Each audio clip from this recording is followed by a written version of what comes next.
Valovanje in potujoče motnje so povsod okoli nas. Zvok in svetloba sta primera valovanj, lažje pa opazujemo potovanje motenj, kot so valovi na morju, potovanje motnje po vrvici ali po vzmeti. Preprost primer potovanja motnje je hiter premik enega konca viseče verige. Ko izmaknemo zgornji konec verige, je spodnji konec še v prvotni legi. Ko motnja oziroma premik verige potuje po dolžini, se vsi deli verige premaknejo v novo lego. Za premik zgornjega konca verige z neko hitrostjo je potrebna sila. Zaradi tega se zgornji del verige začne v desno premikati s hitrostjo v. Vsota sile F in hitrosti v je moč P, s katero za kratek čas delujemo na verigo, da ji dovedemo nekaj kinetične energije. Ko opravimo pot delta X, prenehamo z delovanjem sile F. Ker smo silo F delovali na poti delta X, smo opravili delo A. V sistem, verigo, smo torej vnesli energijo. Zato lahko opazujemo verigo pred in po vneseni energiji.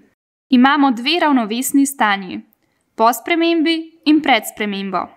Prehod iz enega ravnovesnega stanja v drugo stanje povzroči vnešena energija v sistem.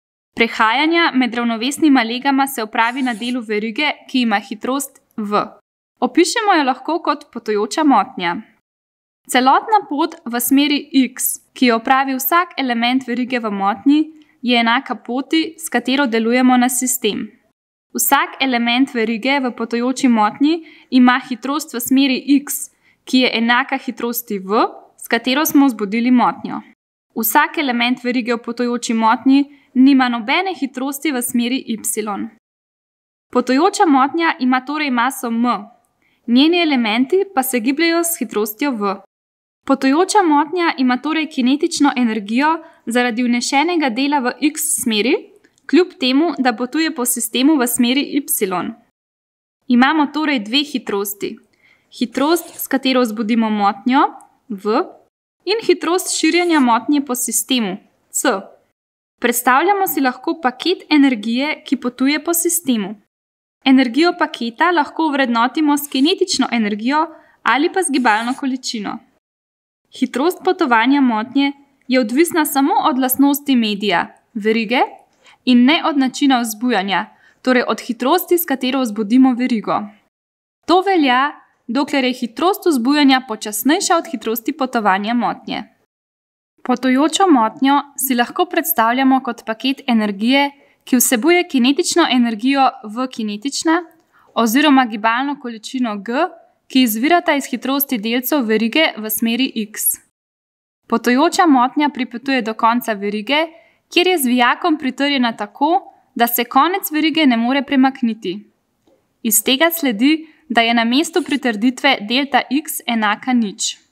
Zaradi zakona o ohranitvi energije oziroma zakona o ohranitvi gibalne količine se na vijaku vzpostavi sila F, ki je enaka sili, s katero smo vzbujali verigo. Ker se vijak ne more premakniti, nanj sicer deluje sila, a brez pomika. Zaradi tega vijak ne sprejme nobenega dela. Ker se energija potujoče motnje ne more prenesti na vijak, se zato prenese nazaj na verigo in dobimo odboj. Odboj je torej posledica nezmožnosti prenosa paketa energije v smeri širjenja motnje. Če vrvico konstantno vzbujamo s periodično motnjo, zaradi odbojev motnje nastane stoječe valovanje. Do obstoječega valovanja pride zaradi seštevanja motnje, ki zaradi odboja istočasno potuje po verigi v obe smeri. Ker je konec verige na obeh straneh fiksiran, sta na koncih verige vozla pri stoječem valovanju. Izračunajmo hitrost potovanja motnje po verigi, če je dolžina verige 2 metra in če konec vrvi opravi en nihaj v polovici sekunde. Hitrost potovanja motnje je enaka produktu frekvence in valovne dolžine. Frekvenca je število utripov na sekundo. V našem primeru opravimo en utrip na polovico sekunde, zato velja. Ker je na verigi pri stoječem valovanju v tem primeru ena valovna dolžina, velja.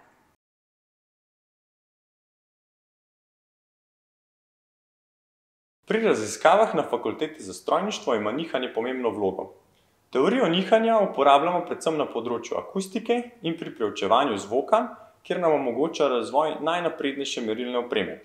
Primer je akustična kamera, ki se jo uporablja za slikovni prikaz izvorov zvoka.